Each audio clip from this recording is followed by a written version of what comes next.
I guess because I've been doing a lot of things on leadership, I've been trying to figure out, are leaders born or made? Do they just come here exceptional? Or do they become exceptional through the things they learn or suffer? Some people's greatness is drawn out by being exposed to other great people, and they see greatness in other people, and it draws out the greatness that exists inside of them. Some people's greatness is drawn out by challenges. How many people have walked out of your life and thought that their absence would shut you down? Jump up and holler, "You a liar!"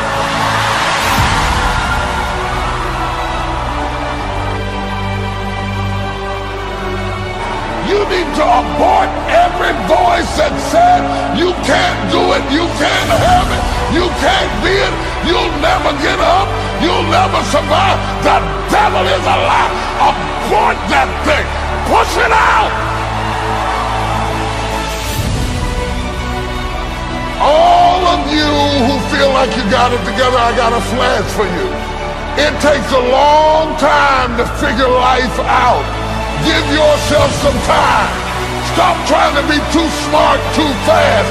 It takes a while to come into your own. It takes a while to draw out who you are.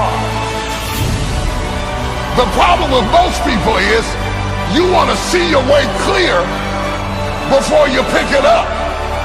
But God said you got to pick it up scared, nervous, worried, intimidated, not sure of yourself.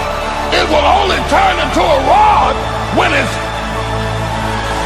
oh my God.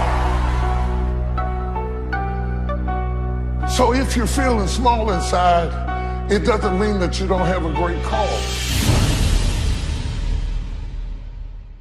Leaders are very unique people.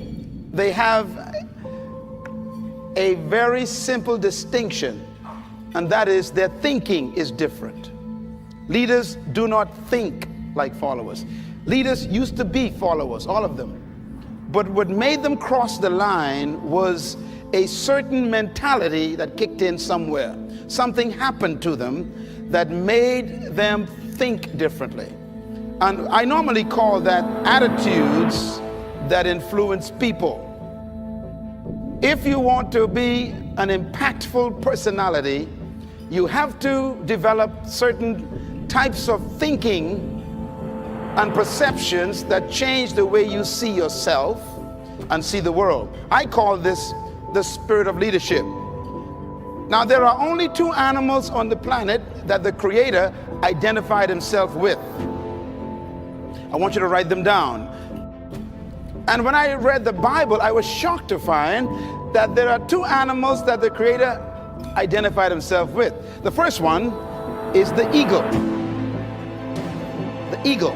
And the second animal is the lion. And the lion has what I call the spirit of leadership. And this word spirit here is referring to attitude. A leader has an attitude that makes him or her different from followers. And the lion exhibits that attitude. We have to cultivate the same attitudes that the lion has, because the lion apparently has been given the same attitudes that God himself identifies with, and he put it in these creatures. And apparently you and I are supposed to be the king of the animal kingdom, the rulers of all animals. So obviously we have somewhere trapped on the inside these same potential attitudes. One of the saddest things I discovered is that you need a tombstone. People who are successful don't need tombstones. The reason why we need tombstones is because we were so useless on earth that wherever they planted us, they have to mark the spot to remind us that you used to be here. I want to challenge you from this day forward, and I believe I was sent here from my country to tell you to live in such a way from this point on that you wouldn't need a tombstone.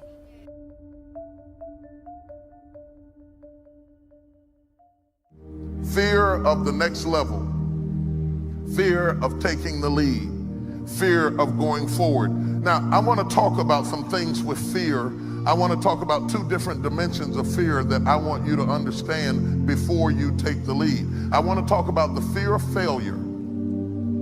The fear of failure. Because many people don't go as far as they should go because they have apprehension that they won't reach their goal. So rather than to try and risk failing, they just say, I'm going to stay down here where I'm at and not try because I might lose. I might lose. I'm not going to try anything. I'm not going to own anything because I might lose it. I'm not going to buy a house because I might lose it. I'm not going to get married because I might get a divorce. I'm not going to apply for that position because I might not get it. That's madness, but that's how it is. Internal conflict. Have you given yourself permission to succeed?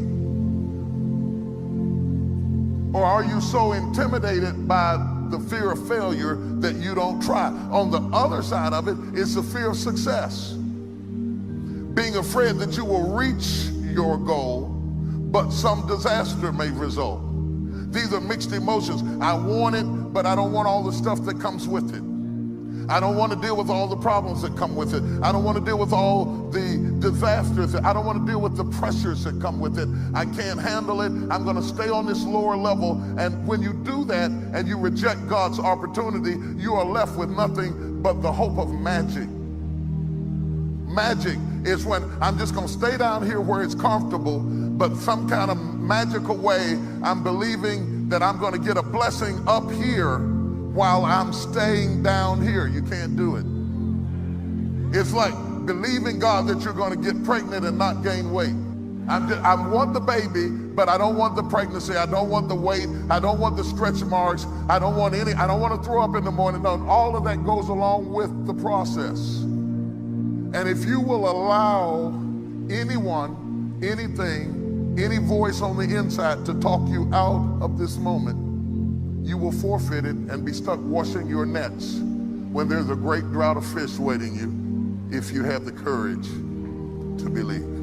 What really stops us from taking the lead and coming to the forefront a lot of times is not the lack of talent, it's not the lack of resources, sometimes it's not the lack of education. I've been amazed at the people I have met who were highly educated and failing. Highly educated and failing. Highly educated and homeless. I worked with a guy who has a doctorate in economics and is washing cars. Just can't seem to get it together. So education alone is not the solution. I'm for education. I think it's important. It's a good thing, or we wouldn't be have built the school next door. I think it's very important. But I have seen people educated and stuck. I've worked in penal institutions and seen people who were very gifted and incarcerated. Just because somebody is incarcerated or homeless doesn't mean that they don't have talent. In fact, I've seen people with less talent than you doing more than you. And until you're willing to look that in the face and say, what am I doing to sabotage my own success of moving to the next level, you'll never get there until you walk. And this is what causes jealousy and envy. When you look and you meet other people who have less to work with than you, and yet they're in higher positions than you, you can either become jealous or bitter, or you can begin to challenge yourself to say, what is wrong with my belief systems that's stopping me from going to the next level in this area? Okay, and I want to deal with some irrational beliefs that will stop you from moving up to the next level. This is not about money necessarily. This is not about prestige necessarily. This is about progress. Because it's a shame to live long and have no progress. I want to have progress in every area of my life. I want to see progress in parenting. I want to see progress in my relationship with my wife. I want to see if I'm going to go to work every day, I want to see progress.